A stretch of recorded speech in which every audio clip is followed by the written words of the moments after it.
Seu futuro nas suas mãos. Conclua o ensino médio. Retome o controle da sua vida. Curso definitivo tem EGAD e outros cursos técnicos. A sua chance de definir e concluir seus estudos. Definitivo. Rua Tapajós 39, quase esquina Cis Brasil. Fone 3362-5299. Bairro Cristo Redentor. Cursos Definitivo. Olá a todos que estão nos assistindo aqui no Poa TV, canal 6 da NET, no programa Ato. Eu, Roberto Stefani, juntamente com o Dr. Cristiano Schmidt, estaremos hoje aqui esclarecendo dúvidas a respeito dos reajustes nos contratos de planos de saúde. Estamos mais uma vez aqui com a problemática nos planos de saúde. E hoje nós vamos falar sobre os reajustes. Dr. Cristiano, quais os tipos de reajustes possíveis nos contratos de planos de saúde? Olá a todos, olá Roberta. Bom, estamos justamente trabalhando sobre esse tema dos contratos de planos de saúde e um grande problema que é trazido junto a esses tipos negociais é justamente a questão relativa aos reajustes.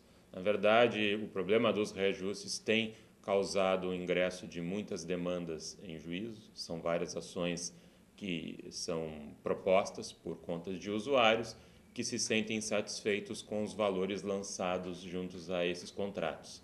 Na verdade, em muitos casos, nós observamos que determinados reajustes têm dobrado o valor das prestações de uma série de consumidores, principalmente consumidores idosos e de mais idade, e isso faz com que esse contrato ele se torne de manutenção impossível por parte desse usuário, tendo em vista que ele passa a ter, então, um custo muito elevado, que não consegue ser acompanhado com o salário, com a pensão ou com a aposentadoria desse consumidor.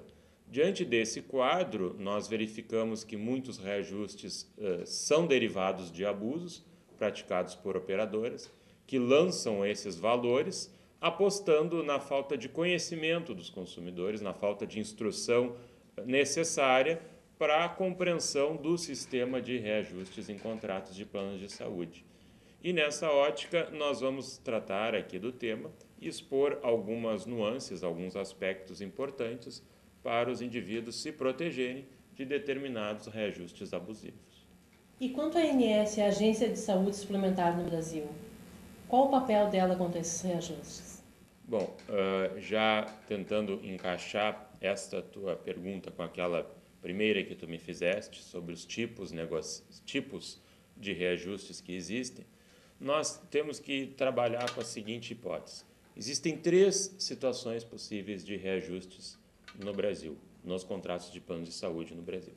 Uma delas é o reajuste por variação de custos, a outra é o reajuste por mudança de faixa etária e uma última é o chamado reajuste por revisão técnica. Aí surge também a questão do papel da agência reguladora dos contratos de planos de saúde, a chamada ANS, como tu disseste, que é a Agência Nacional de Saúde Suplementar. Ela atua de forma diferenciada no controle desses três tipos de reajustes: variação de custos, mudança de faixa etária e o de revisão técnica. Ela atua de forma divergente e diferenciada se o contrato é um plano individual, se o contrato é um plano coletivo e também considerando a época de assinatura do contrato. Porque aqui também nós temos a antiga celeuma que cerca esse tipo de negócio, que são os chamados contratos antigos e contratos novos. Contratos antigos, aqueles celebrados anteriormente à vigência da Lei 9.656, que é uma lei feita especificamente para regular contratos de plano de saúde, e os contratos que foram celebrados após a vigência dela, que aí estariam, segundo a ótica da ANS, contando com um sistema de controle maior e mais efetivo. Por variação de custo? O reajuste por variação de custos, ele é uma espécie de reajuste que acontece em todo e qualquer plano. Só que aí nós temos também a dependência da aplicação dele, justamente à época da celebração do contrato de plano de saúde. Pegando primeiramente a questão dos contratos individuais. Esses contratos, eles recebem uma fiscalização mais intensa da Agência Nacional de Saúde Suplementar. Se ele foi um contrato celebrado após ou em janeiro de 99 em diante, esse é um contrato cujo índice de variação de custos é calculado pela própria Agência Nacional de Saúde Suplementar. Então, se eu tenho um contrato celebrado em janeiro de 99 ou um contrato antigo que foi adaptado, o que a ANS faz? Ela aponta um determinado percentual a todo ano, em todo o período de um ano, e esse percentual deve ser observado como teto máximo a ser utilizado pela operadora de plano de saúde. O que significa variação de custos? Ao longo do período de um ano, nós temos possíveis aumentos acerca dos prestadores de serviços das operadoras de planos de saúde.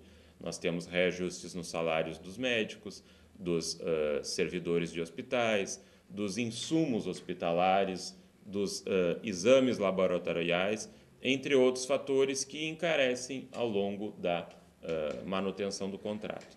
Pois bem, diante desses aumentos que são repassados, a própria ANS ela chega num índice que ela considera justo e equilibrado e aponta. Por exemplo, agora no período de abril de 2010 a abril de 2011, nós temos um índice de reajuste possível que poderia ser lançado pelas operadoras, que tem um teto máximo de 5 a 6% que pode ser então carregado sobre o plano de saúde do usuário. E não mais do que isso. E o que acontece então com aqueles planos antigos celebrados antes de janeiro de 99? Se o contrato do usuário não trouxer elementos que indiquem claramente quais o índice de reajuste que pode ser usado ou como ele pode ser calculado, bem como a possibilidade de cobrança desse reajuste, esse contrato anterior vai seguir o padrão da ANS, vai seguir o padrão do índice da ANS. Então, estaria observando aí, para esse período de 2010 a 2011, uma faixa de 5 a 6% de reajuste.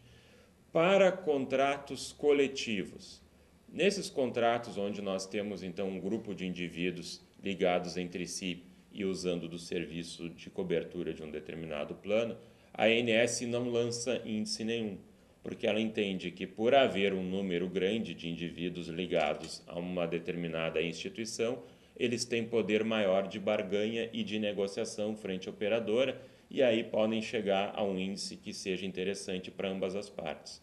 O correto, embora não se use o índice indicado pela ANS, seria não fugir dessa característica, até porque o índice da ANS já representa equilíbrio. Então, um índice maior do que isso, ou muito maior, teria que ser muito bem justificado, ao meu ver, por parte da operadora de plano de saúde que pretende fazer o reajuste por variação de custo de um determinado plano coletivo. E o reajuste por revisão técnica? Uma outra espécie de reajuste possível é a chamada revisão técnica. Só que esse reajuste ele não é automático e ele deve prescindir